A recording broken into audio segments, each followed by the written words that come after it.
It's week 6. We've got 4 teams on bye this week. We've got a lot of it's critical time for many of our lineups. Let's go at it. We've got Tera Roberts from Yahoo joining us right now on the RotoWire Fantasy Football Podcast.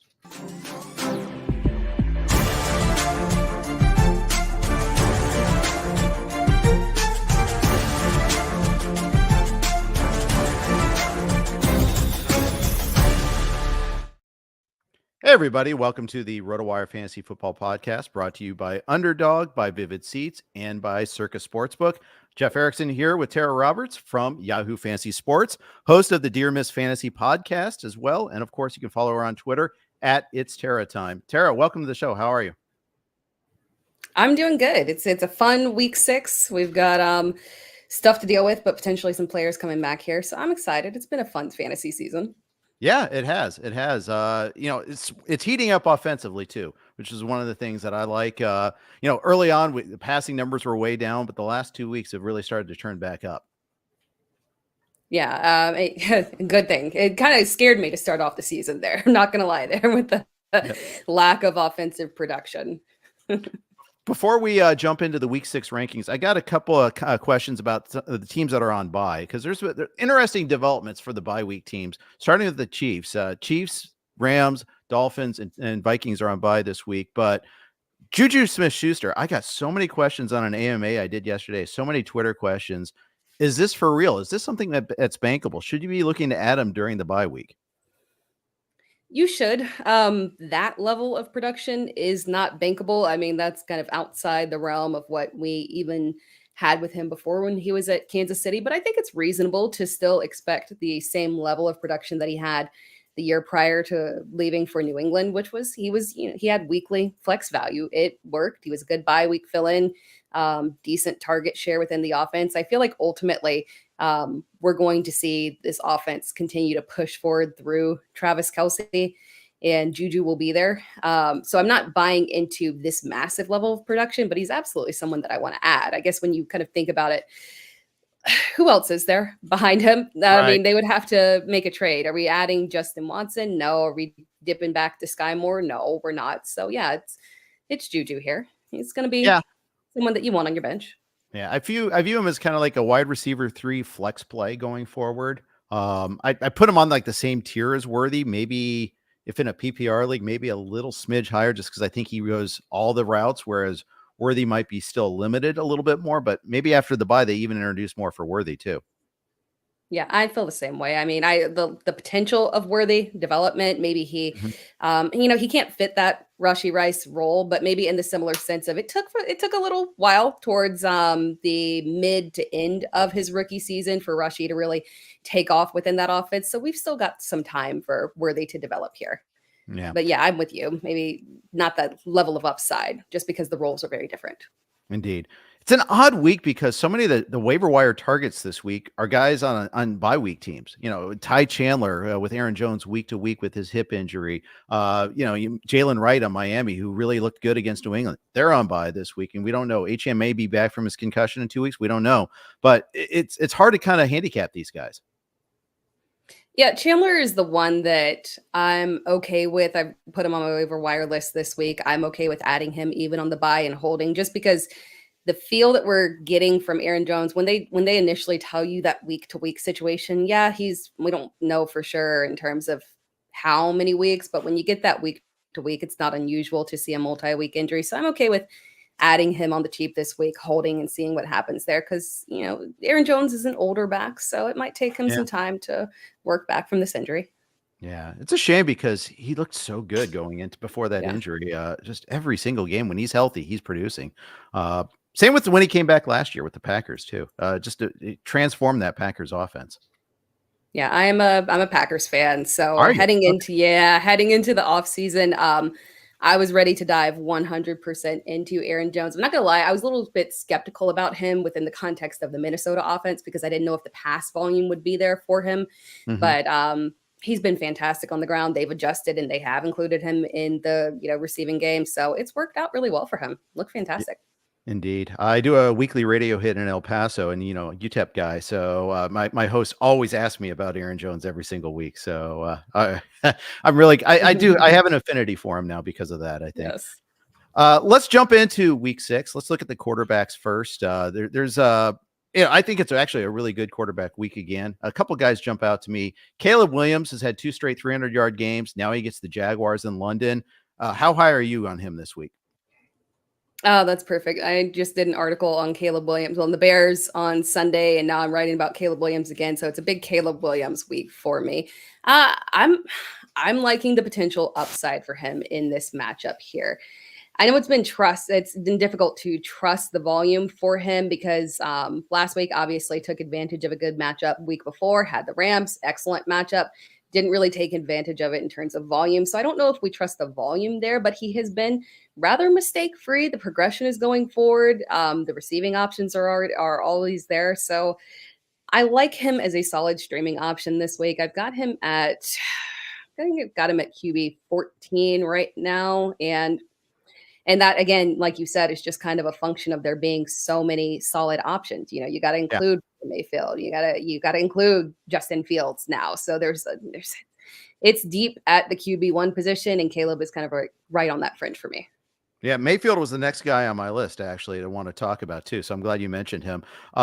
It's Marcus Lattimore versus Mike Evans week. It's something kind of always look forward from an entertainment perspective, maybe not from a fantasy perspective. If you've got Evans, like I have Evans in so many places because I just felt he was unfairly discounted because of his age this year. But what do you expect this week? Because Evans has been so rock solid, except for the Surtain week.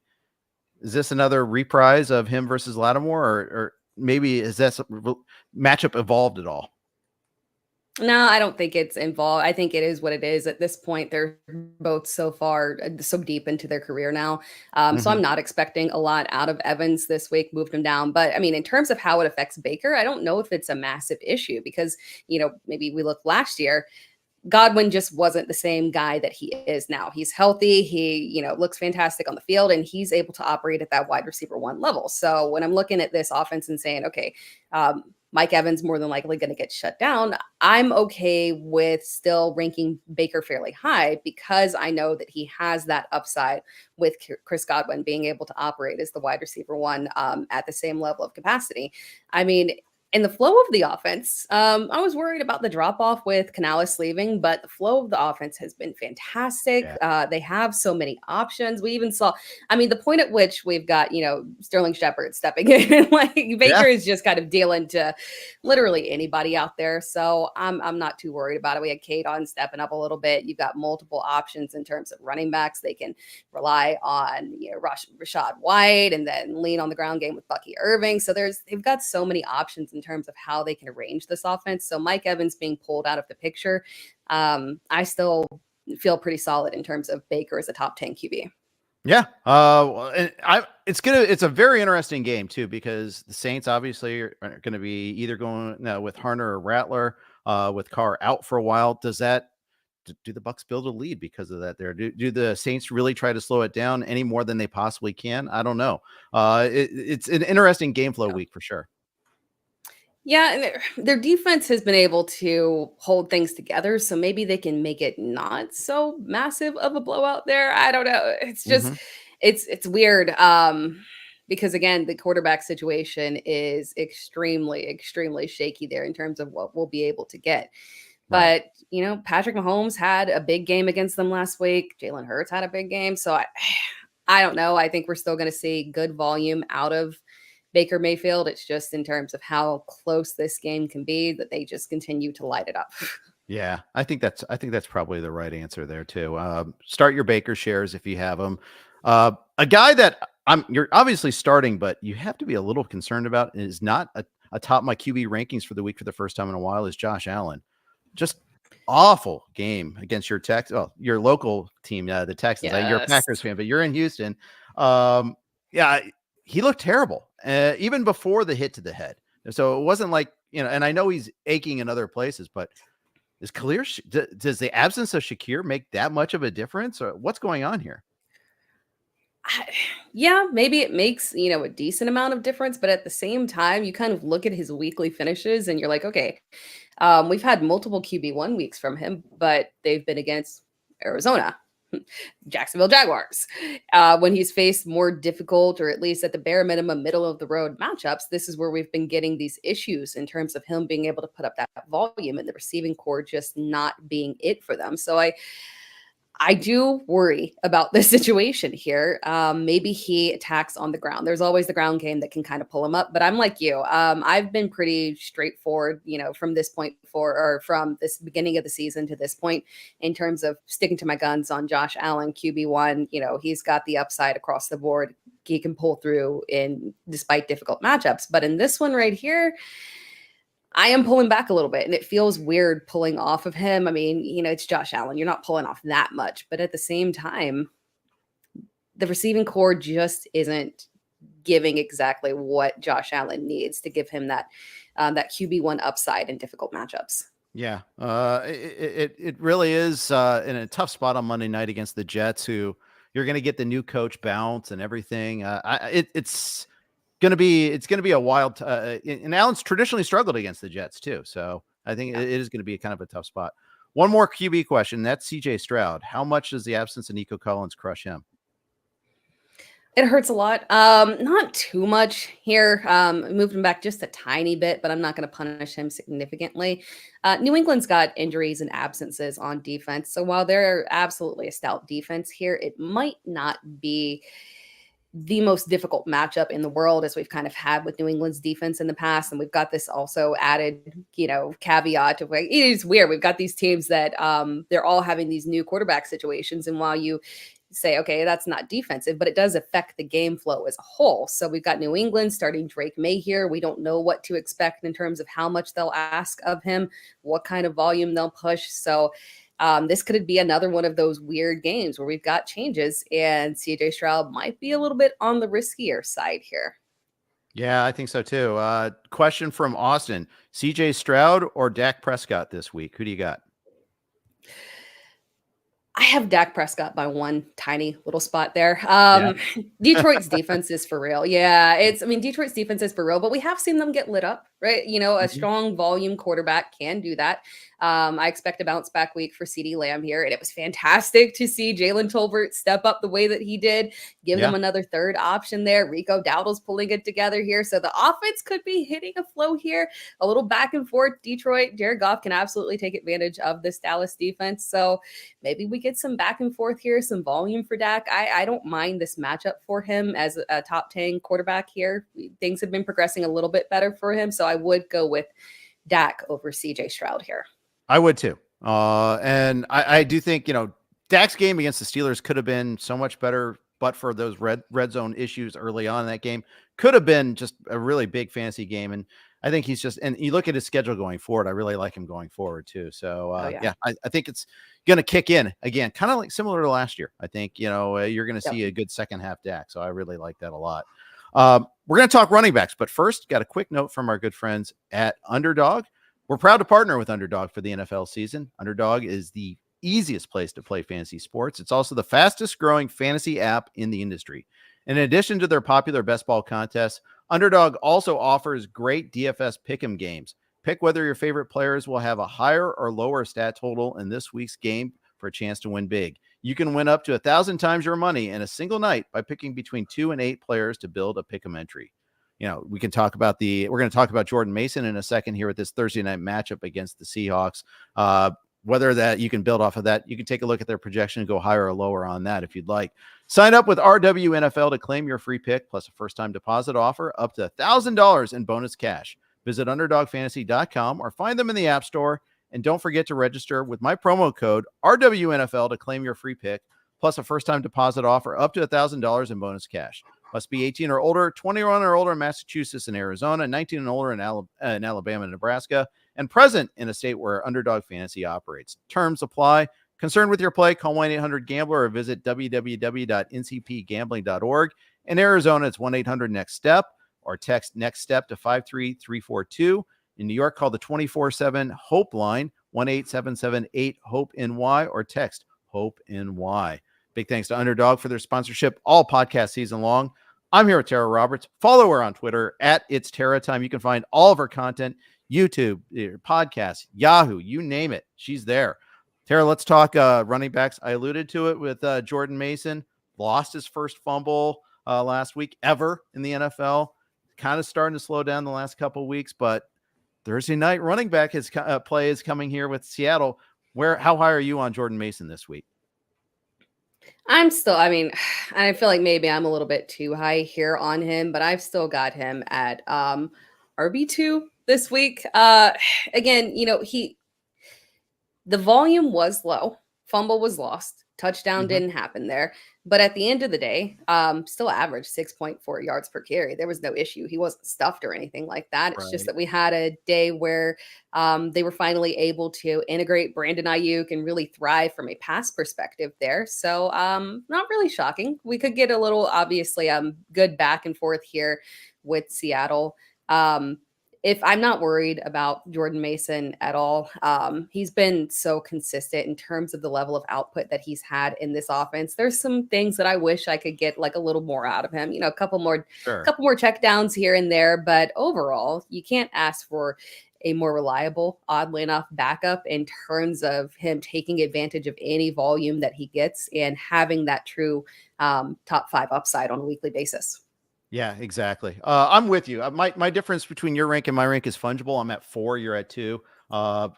Any one of those players you're going to start regardless. And it's just a beautiful thing. If you picked up Mason either after week 1 or even late rounds of your draft, just to have a 7, 8, 10 week starter, it's really, really nice. It's the sort of thing that makes life a lot easier in fantasy leagues. So I'm all about Jordan Mason, hoping that he has another big week this week. A guy I'm concerned about is Breece Hall. Not only is he struggling, but also he's losing shares, snap shares to Braylon Allen. This Jets offense get out of their own way. What's your level of concern with Breece Hall?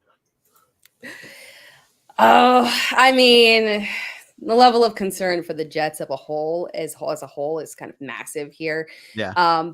But that said, Breece Hall this week, I'm a little confident in him. I'm not going to lie here. I like the matchup for him.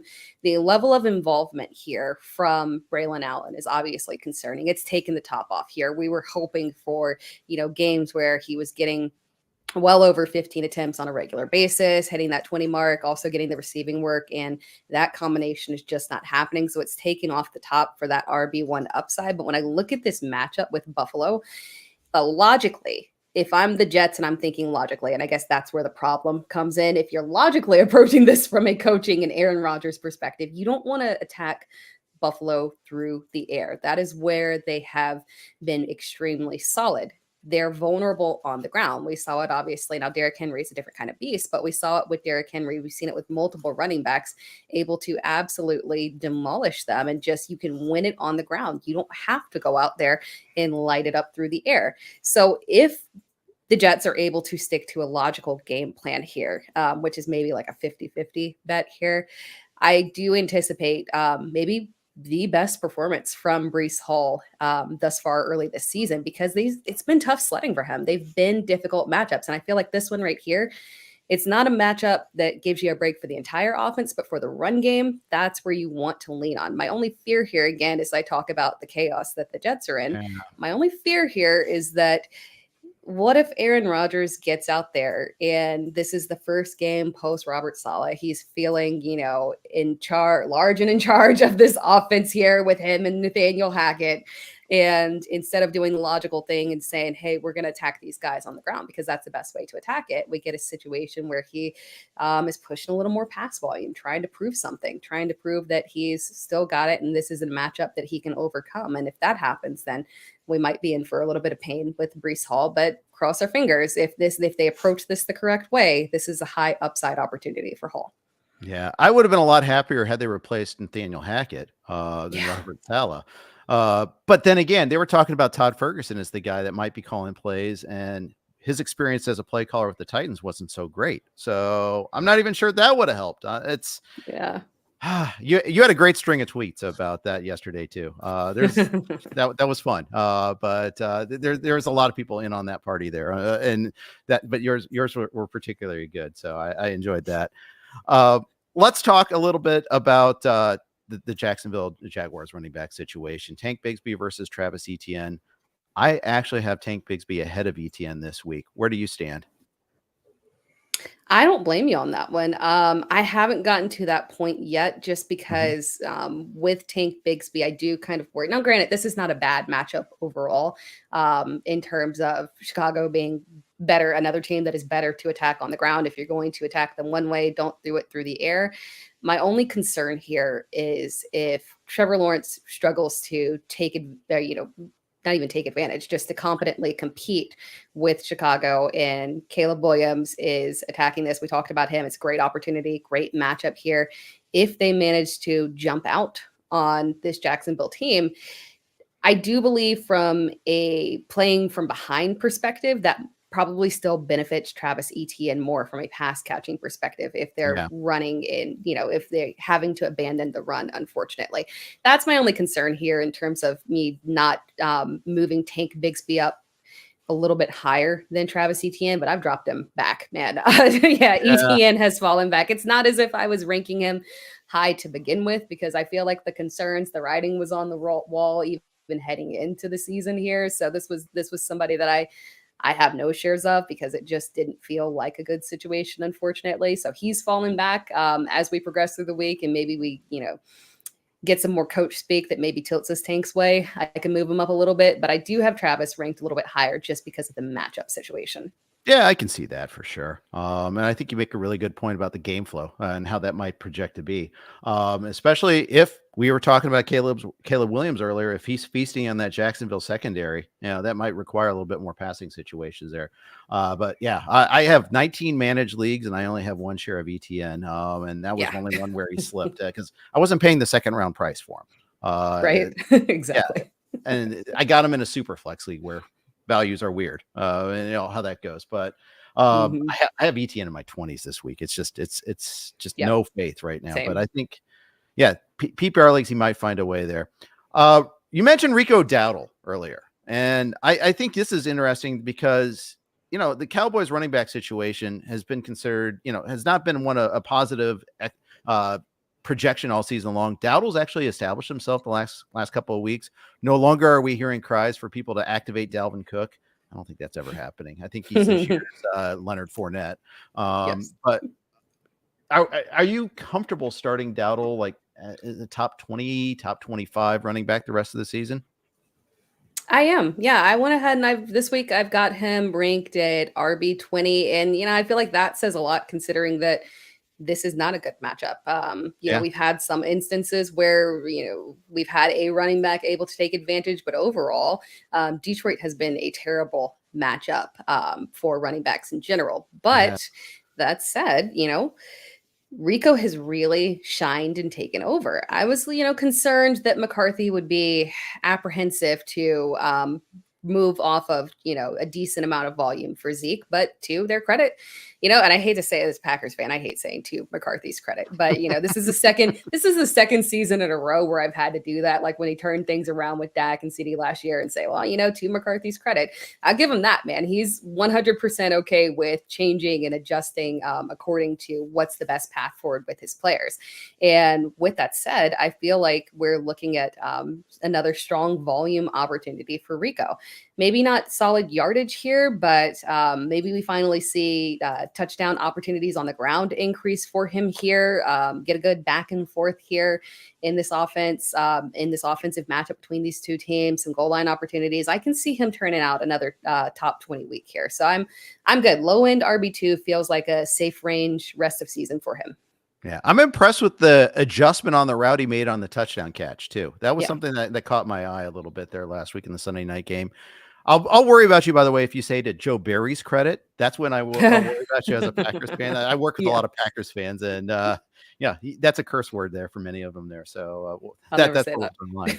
We're going to talk wide receivers next, but first, a quick note from our friends over at Vivid Seats. Vivid Seats is a great sponsor of ours. I've used them to go to live games before. NFL football is back. You can gear up for the gridiron with Vivid Seats and score tickets to the biggest games of the year. Every touchdown, every tackle, every eye-popping play of your favorite team, live and in person. And with Vivid Seats rewards, you earn perks with every single purchase. Each ticket you buy gets you closer to your reward. Just buy 10 tickets, then simply cash in your credit towards your 11th ticket purchase. It's that easy. Plus, Vivid Seats is offering you $20 off your first $200 ticket purchase with code RotoWire. That's code RotoWire, ROTOWIRE.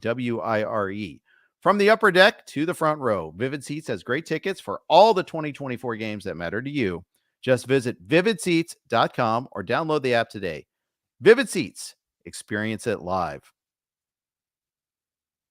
All right, we're talking wide receivers. Big thanks to Vivid Seats and to the Blue Wire Network for hosting us. I'm with Tera Roberts. You can follow her on Twitter at It's Tera Time. Tera, let's talk a little bit about a couple of problem wide receivers for us here. Off the top, Chris Olave only had 4 targets last week, and now, he doesn't have Derek Carr. Maybe that's not a bad thing. I don't know. What's your take on Derek Carr right now? Yeah, I mean, I don't feel like last week was interesting.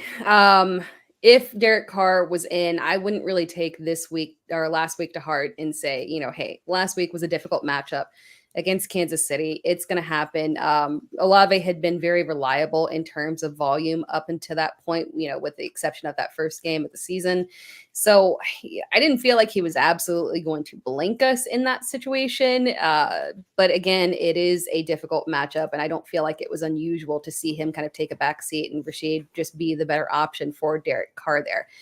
Mm-hmm. Him moving forward in this new quarterback situation is raising up a lot of red flags here. And it could benefit him for sure, because, let's say that Spencer Rattler gets in there and he's not super comfortable with the deep ball stuff and he leans a little bit more intermediate, and that can benefit Chris Olave more than Rashid Shaheed. And so we could get a situation where this ends up benefiting Olave, but I need to see it first. And I hate it because it's a good matchup here. In any other circumstances with Tampa Bay, I would be 100% on board with, raising Chris Olave up in the rankings a little bit. But I have moved Olave back to wide receiver 24. And quite frankly, I could technically move him back a little more because there's quite a few receivers that I just flat out like better than him this week. So not feeling super confident about Olave in this matchup, given all the ambiguity here.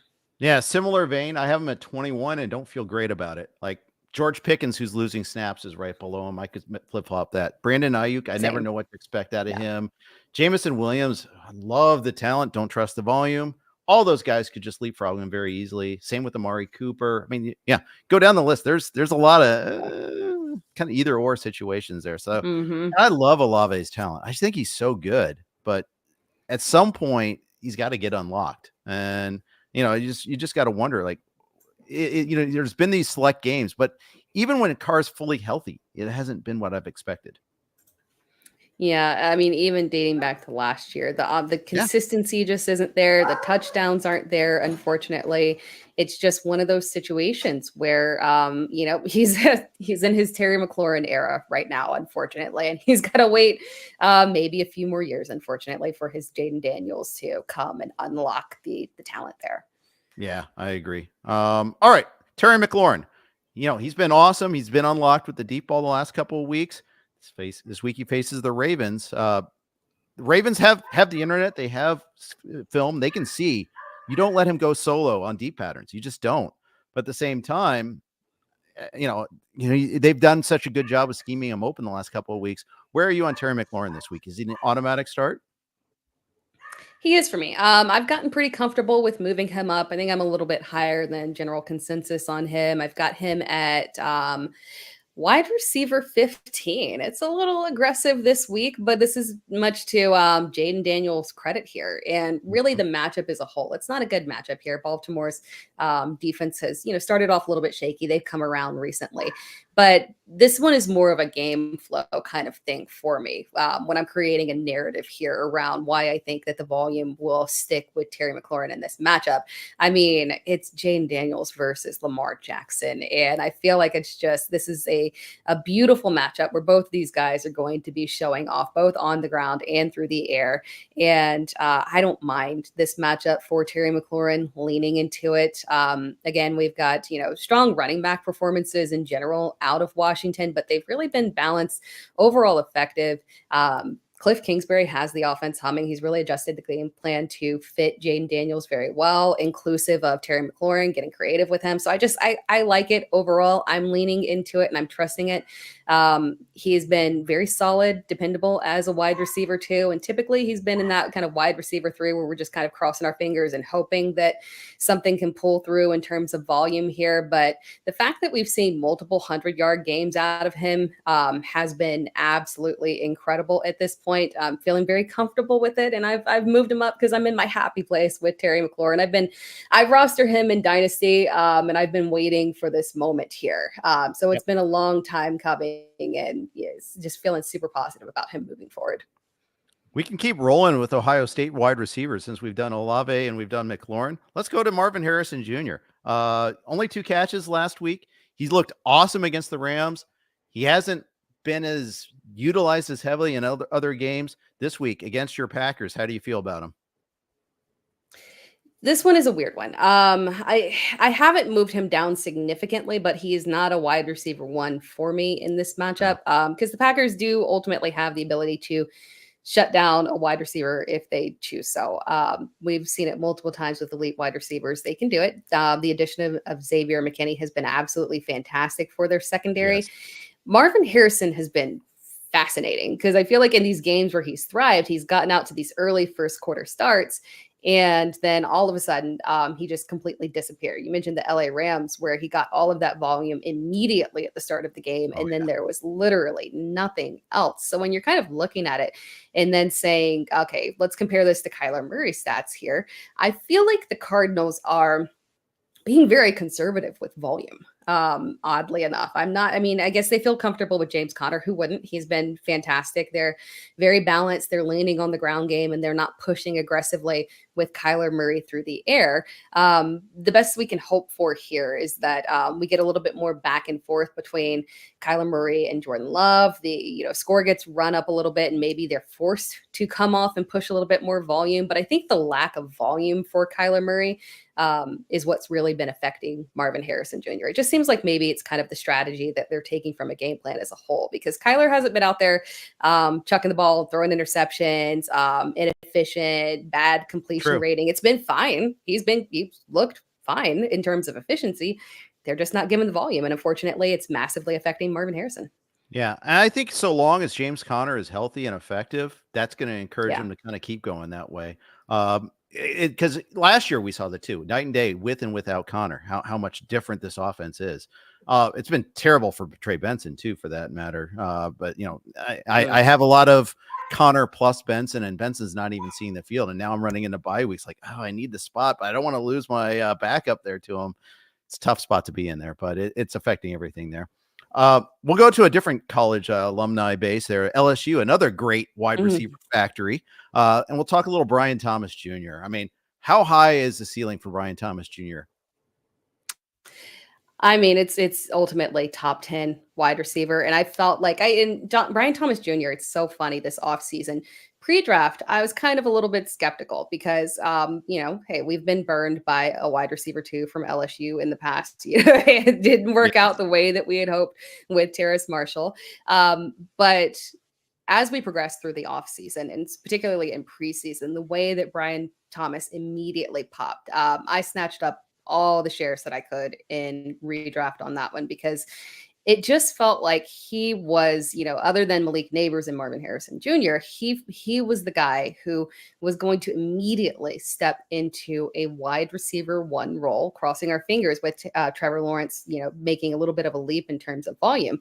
And despite Trevor struggling as a whole early on in the season, Brian Thomas really has looked fantastic on that limited volume, really just asserting himself as the wide receiver 1 in that offense. And last week, in a good matchup, obviously, against Indianapolis, he just really showcased you the level of upside that he has. Just a huge big play receiver, the touchdown equity there, the yardage, fantastic hands. He's just so reliable, so explosive. There's not really a flaw to his game.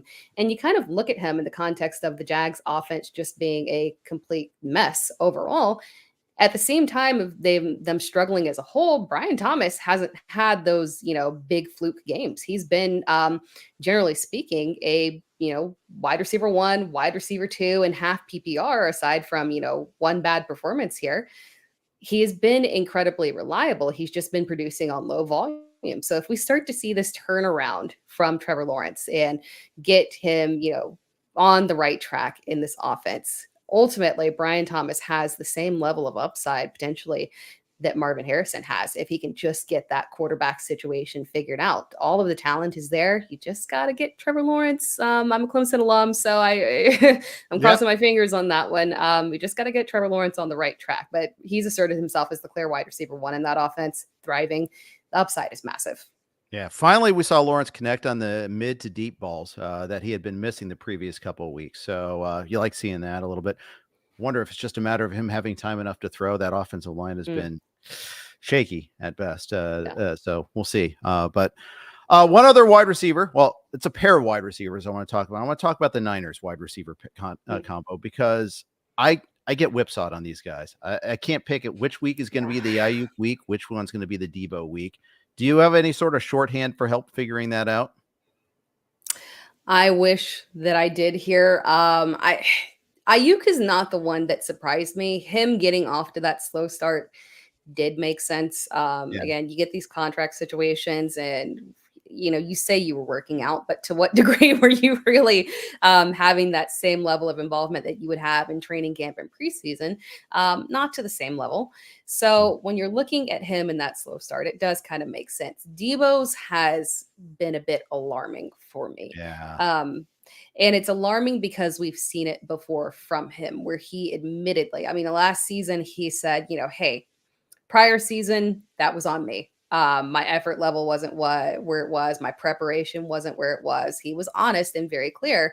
And when you start to look at the production that he's had out there, you start to wonder, man, is this one of those years where you were maybe, dealing with all the trade rumors in the off season and your preparation heading into the season wasn't at the level that it needed to be? He's probably the one that I trust the least between the pair moving forward because there was a logical reason for Aiyuk, but the level of production that we have seen from Deebo, there's not a logical reason for that one. So I have moved him behind Brandon Aiyuk for the first time, really, this season in terms of rankings. Yeah, I can see it too. I almost wonder, did he come back too soon from the injury? Sometimes I always, it's someone I look at, because sometimes he did beat the forecast by like a week or so. So sometimes he's out there, serves as a decoy, which is great for the Niners, but not great for us. And we just don't know that sometimes. So always frustrating. We're going to talk tight ends real quick, but first, note from our friends over at Circa Sportsbook and, of course, Stadium Swim. It's football season, and the best place to catch the games is at Circa Resort and Casino in downtown Las Vegas, featuring the best pool in history, Stadium Swim. 3 levels, 6 pools on a 143-foot diagonal screen. Whether it's Thursday, Saturday, Sunday, or Monday, Stadium Swim is America's favorite place to watch football. No matter the size of your group, Stadium Swim is the place for you. From owners' suites to cabanas, daybeds, and stadium booths, there are seating choices for everyone. And the best part, Stadium Swim is open 365 days a year. With the temperature-controlled pools, it's a great place to catch the games all season long. Stadium Swim, located at Circa Resort Casino in downtown Las Vegas. Book today at circalasvegas.com. I'm talking with Tera Roberts. We're moving on to tight ends. And hey, we're going to go in your wheelhouse. We're going to talk Packers here and Tucker Kraft. The snap share was there all along. Now the targets are there. The red zone targets are there. He's a top 10 tight end the rest of the way, right? He is. Yeah. We kind of got a peek of it last year where he did look like he was just flat out outperforming Luke Musgrave. And, maybe we thought with draft capital, the investment they had, not a massive, but, there was a difference in terms of draft capital between him and Luke Musgrave. So you kind of thought maybe heading into the season that preference would be there. But the switch here is not shocking because he has been the better overall option in terms of how he fits into that offense and the better receiving option as well compared to Musgrave. So it feels like we can absolutely count on the fact that he is 100% the tight end one there.